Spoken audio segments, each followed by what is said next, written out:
Alright, this might be one of the most interesting 3D printers I've tested this year, because this is the ELEGOO Centauri Carbon 2 combo, and it's trying to solve one of the biggest problems in 3D printing: multicolor printing, without the headache. But here's the real question: is this actually easy to use, or is it just another complicated system that looks good on paper? So today, I'm putting this through real tests. And I'm so excited for this one. We're printing Pokémon. We're also testing multiple materials and seeing if this is actually worth it. Let's go.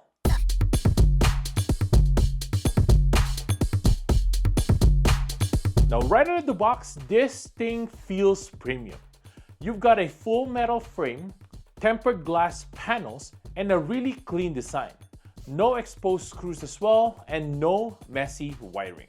Everything looks super refined here. And honestly, I think the size is perfect with 256 by 256 by 256 build volume. So it's big enough for serious prints, but still compact enough for a desk setup. Now, this is the main reason you'd even look at this printer. It uses something called the canvas system. And this isn't just basic color swapping. It supports up to 4 colors or materials in one printing. It also uses RFID auto recognition to detect your filaments. It automatically matches colors from your slicer, and it handles switching for you mid-print. I've tested this with one of my favorite Pokémon here, and it has clean color separation and no issues. Then I pushed it further with the multicolor model here. And you know the biggest thing I noticed?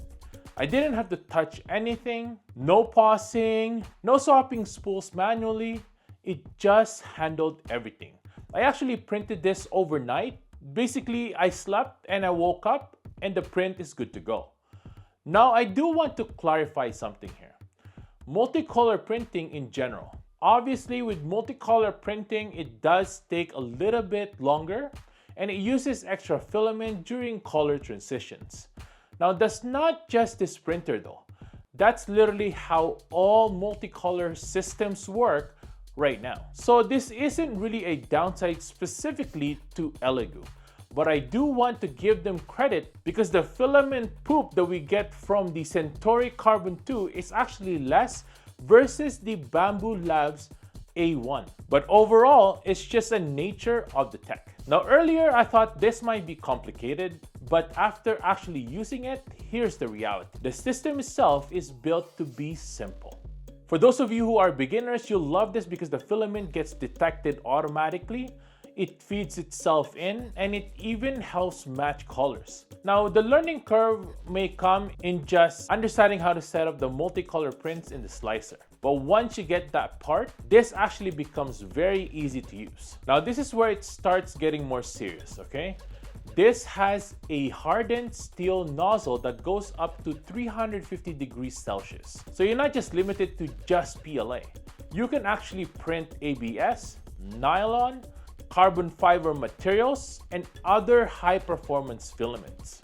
So I tested this with a more durable build. And yeah, the strength difference is massive. This isn't just for display pieces. You can actually make functional parts with this. Now, this is one of those features you don't think about until you actually use it. The printer has a small grille system that adjusts automatically. If you're printing PLA, it opens for cooling, and for ABS, it actually closes to keep the heat inside. So instead of manually opening doors or adjusting airflow, the printer does it for you. This actually helps with printing consistency, noise level as well, and the overall ease of use. And on top of that, it has a dual stage filtration system, has the HEPA plus activated carbon filter, so it reduces smell, captures particles, and makes indoor printing way more comfortable, especially if you're printing higher temp materials. Now, they also upgraded the cooling system, meaning it has more focused airflow, better fan design, and lower noise. So I tested this with a detailed print like a Pikachu, and the details came out clean. No melted edges, no weird artifacts, just consistent quality. Now I want to tell you something impressive here. The printer has 18 sensors built in, monitoring things like temperature, filament runout, clogs, fan performance, even vibration. So if something goes wrong, you'll get a notification for it, and you can even have it pause mid-print. This is the best because it lets you fix it before the print fails. That alone saves a ton of wasted time.